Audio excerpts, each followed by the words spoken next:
আমরা আমাদের অস্তিত্ব রক্ষার জন্য সায়েন্স ল্যাবে একত্র হয়েছি। আমরা সম্পূর্ণভাবে স্কুলিংয়ের বিরুদ্ধে।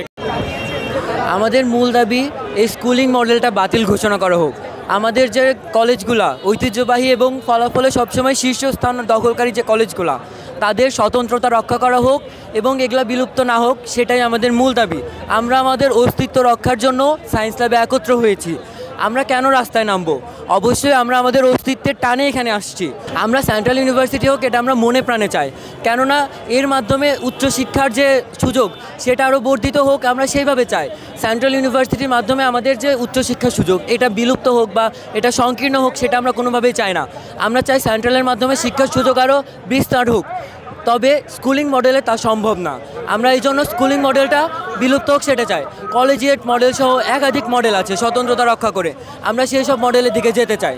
আপনারা ইতিমধ্যে অবগত যে ঢাকায় মাত্র 4টি পাবলিক বিশ্ববিদ্যালয় রয়েছে। তো সেন্ট্রাল ইউনিভার্সিটি হলে ঢাকায় পাবলিক বিশ্ববিদ্যালয়ের সিট সংখ্যা বাড়বে।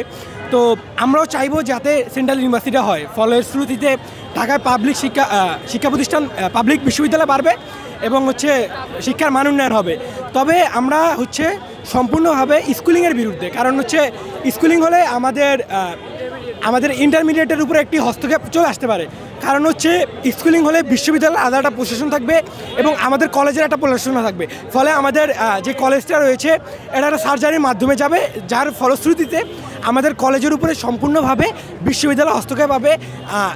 এবং অ্যাট এ টাইম দেখা যাবে যে জগন্নাথ কলেজ থেকে যেভাবে বিশ্ববিদ্যালয় হওয়ার পরে জগন্নাথ বিশ্ববিদ্যালয় থেকে ইন্টারমিডিয়েট উঠিয়ে দেওয়া হয়েছে, আমাদের ঢাকা কলেজেও সেম বিষয়টার পুনরাবৃত্তি হতে পারে। তো এই সংখ্যা থেকে আমরা আগেই প্রশাসনকে জানিয়েছি এবং ইউজিসি থেকে আমরা জানিয়েছি যাতে স্কুলিংটা না হয়। স্কুলিংয়ে আবার প্রথমত স্কুলিংকে স্পেসিফিক কয়েকটা ধারে প্রত্যক্ষভাবে ঘটিয়েছে। আপনি বলা হয়েছে যে 6-এর কতে সম্ভবত যে বিশ্ববিদ্যালয় প্রতিষ্ঠা হইবার পূর্বে সকল সম্পত্তি সকল কিছু সংরক্ষিত থাকবে, কিন্তু পরে কি হবে সেটা বলা হয় না। একজন মিনিমাম বিবেকবোধ মানুষ হিসাবে এটা বোঝাই দেয় যে পরে কি হইতে পারে। আপনি বিশ্ববিদ্যালয় প্রতিষ্ঠা হইবে পূর্বে উচ্চ মাধ্যমিক সম্পত্তি সংরক্ষিত থাকবে, কিন্তু হওয়ার পরে তো এই সম্পত্তি বিশ্ববিদ্যালয় আন্ডারে চলে যাবে। কিন্তু ঐতিহাসিকভাবে বলেন এবং সব এই সম্পত্তি তো 7 কলেজে, ঢাকা কলেজে, পাশে ইডেন কলেজে, সব কলেজ এটা তো কলেজের সম্পত্তি, তো বিশ্ববিদ্যালয়ে যেতে পারে। আপনি টাইম শেয়ারিংয়ের কথা বুঝছেন, আমাদের সকাল 8টা থেকে 12টা এবং তাদের 12টা থেকে 7টা। প্রথমত আমাদের বর্তমানে আমাদের টাইম লাগে দুপুর 2:30 পর্যন্ত। তারপরে আমাদের বিভিন্ন প্রশাসনিক কাজও থাকে, কিন্তু সেখানে আমরা 12টা পর্যন্ত তো আমরা ক্যাম্পাস ত্যাগ করার কোনোভাবেই সম্ভব না। তারপর তারা বলেছে বিশ্ববিদ্যালয় হবে একেবারে রোল মডেল, বাংলাদেশের রোল মডেল, পৃথিবীর রোল মডেল। আমরা হইলে তো আমাদের জন্য ভালো, বাংলাদেশের কোনটা কিছু হোক।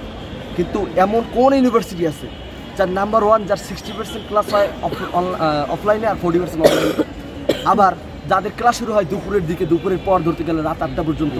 আসলে এটা এত অবাস্তব কথা, এত অবাস্তব প্ল্যান একটা সরকার অবস্থায় থাকে, এখানে অনেক প্রফেসর, অনেক ভিসি এবং মন্ত্রণালয় জড়িত আছে, তারা কিভাবে করে এটা জানি না। এবং তারা কাদের উদ্দেশ্য হাসিল করতে চায়, তারা কি কোনো সিন্ডিকেট কাছে ধরা না নিজেরাই সিন্ডিকেটেড পার্ট, এটি আমাদের এখন বুঝতে কষ্ট হচ্ছে। এতটুকু বোঝা যাচ্ছে যে তারা সব পুরোটা মিলে কোনো একটা সিন্ডিকেট চালাচ্ছে।